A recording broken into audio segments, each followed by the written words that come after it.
Ever wondered how a state takes charge to secure its borders? Welcome to Operation Lone Star. This isn't just a tale of cowboy hats and barbecue, but a story of Texas taking the bull by the horns to ensure its borders are secure. Operation Lone Star is a comprehensive initiative that combines resources, surveillance, interdiction, and collaboration with federal agencies. It's all about community engagement and transparent reporting. So let's dive deep and see how this massive operation unfolds. Ever played a strategy game? Then you'll know the first step is always resource deployment. And just as in those games, the first move in Operation Lone Star was all about deploying resources strategically. Like a grandmaster setting up chess pieces, Operation Lone Star saw an impressive array of resources put into play. It was a veritable buffet of manpower, equipment, and finances, all aimed at achieving a common goal. Let's start with the personnel. A robust and diverse team was deployed, comprising law enforcement officers, intelligence personnel, and support staff. These are the knights and rooks of our chessboard, each with a unique role and each essential to the success of the operation. Now, onto the equipment. This wasn't just any old gear. We're talking state-of-the-art technology, including surveillance drones, communication systems, and high-speed patrol boats. Think of these as the pawns, the foot soldiers of the operation, providing support and ready to make the crucial moves when needed. And last but not least, the financial resources. Money might not make the world go round, but it sure helps when you're trying to run a large-scale operation like this.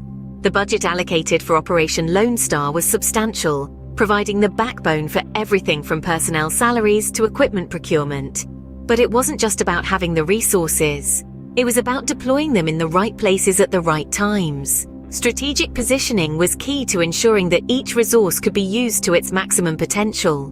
The chessboard was set, and each piece was in its prime position, ready to move when the time was right. So there you have it.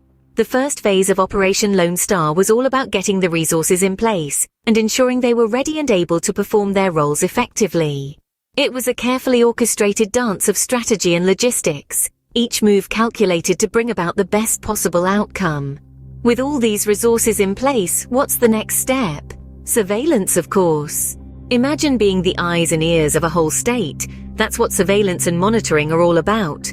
In Operation Lone Star, surveillance and monitoring are like the lifelines of the operation. They are the cornerstone of identifying potential threats and ensuring safety. And how do they do that, you ask? Well, it's a mix of good old human intelligence and the marvels of modern technology. Human intelligence is at the heart of this operation. Think about it. Who knows the lay of the land better than the people living there? Locals provide invaluable information that helps in identifying unusual activities or potential threats. Now, onto technology. We are living in an era where technology is advancing at a pace faster than Usain Bolt on a good day. Operation Lone Star utilizes state-of-the-art technological systems for surveillance, from drones that give a bird's-eye view of the areas to high-tech cameras that work day and night, capturing every movement, every detail. These two forces combined, human intelligence and technology, form a formidable duo in the surveillance and monitoring process. They work together, complementing each other, to keep a vigilant eye out for any potential threats. But identification is just the first step. What happens once a potential threat is spotted? Well, that's a story for another scene. But what happens when a threat is identified? That's where interdiction and apprehension come in. You've spotted a threat. Now what? It's time for some action. Interdiction and apprehension are the heart and soul of Operation Lone Star. Just like a sheriff in an old Wild West film, the mission here is to apprehend those who pose a threat to border security. But unlike those films, there's no dramatic horse chase. Rather, it's a carefully orchestrated operation, backed by meticulous planning and precision. The first step is interdiction. Think of it as the moment when the sheriff steps out onto the dusty road, badge gleaming in the sun. In Operation Lone Star, interdiction involves identifying and intercepting potential threats. This isn't a game of tag, it's a matter of national security. Once a threat is intercepted, we move to the apprehension phase. This is where the sheriff, or in our case the authorities, take the individual into custody. It's not about slapping on some handcuffs and calling it a day. It's about ensuring that the arrest is conducted safely and legally, respecting the rights of the individual while also safeguarding the community. Interdiction and apprehension are crucial steps in Operation Lone Star, helping to maintain the integrity of our borders. They're the meat and potatoes of the operation, but remember, even the best meal is improved with a little collaboration. But no operation is an island. Collaboration with federal agencies is key. It's like a grand orchestra where each instrument plays a vital role. That's collaboration for you. Just as the violins and cellos harmonize in an orchestra, Operation Lone Star works hand in hand with federal agencies to create a symphony of security and safety.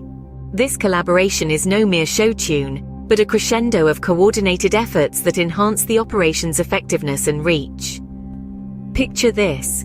Operation Lone Star is the conductor, leading the tune, while the federal agencies are the musicians, each playing their part to perfection. They work together, sharing intelligence, resources, and strategies to ensure the melody of safety continues to play on. The Department of Homeland Security, the Federal Bureau of Investigation, the Drug Enforcement Administration, and even the Coast Guard, they all come together under the baton of Operation Lone Star.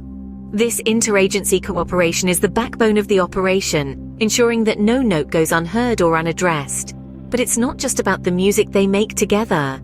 This collaboration ensures that the operation's reach extends beyond state lines, echoing its tune of safety and security across the nation. And while each agency has its own unique role and responsibilities, they all share a common goal: to keep our communities safe, to ensure that every citizen can sleep soundly, knowing that the watchful eyes of these agencies are always on the lookout.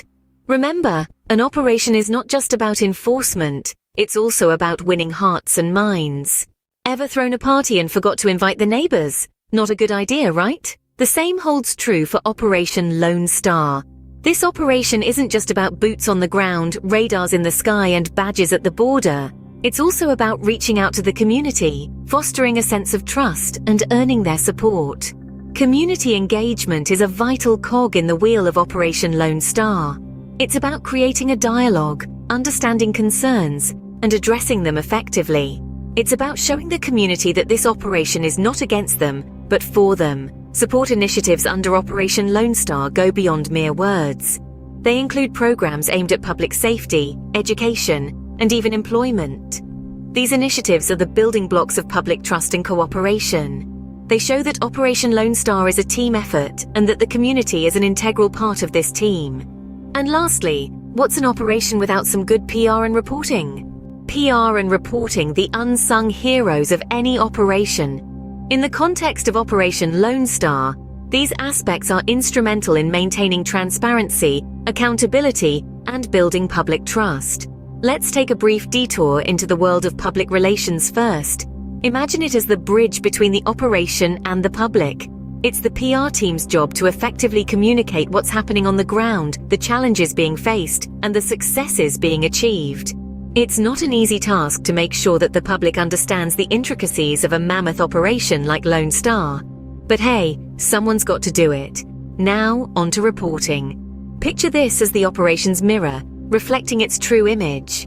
Reporting is all about facts, figures, and raw data. It's about keeping track of progress, identifying bottlenecks, and ensuring that every single step taken is documented. It's a vital cog in the Lone Star machine, providing essential feedback that helps in guiding the operation. These two elements, PR and reporting, are like the heart and brain of the operation. The PR team ensures that the public's trust is won and maintained, while reporting keeps the operation on track, ensuring that goals are met and resources are used effectively. So you see, every aspect of Operation Lone Star, down to its PR and reporting, is meticulously planned and executed, making it a truly remarkable endeavor. And there you have it, folks! A peek into the mammoth operation that is Operation Lone Star. So, that was quite a journey, wasn't it? We've traversed the landscape of Operation Lone Star, from the deployment of resources, surveillance and monitoring, to interdiction and apprehension. We've explored its collaboration with federal agencies and how it engages and supports the community while keeping the public informed through relations and reporting. Remember, border security is like a giant jigsaw puzzle, and Operation Lone Star is just one, albeit significant, piece of it.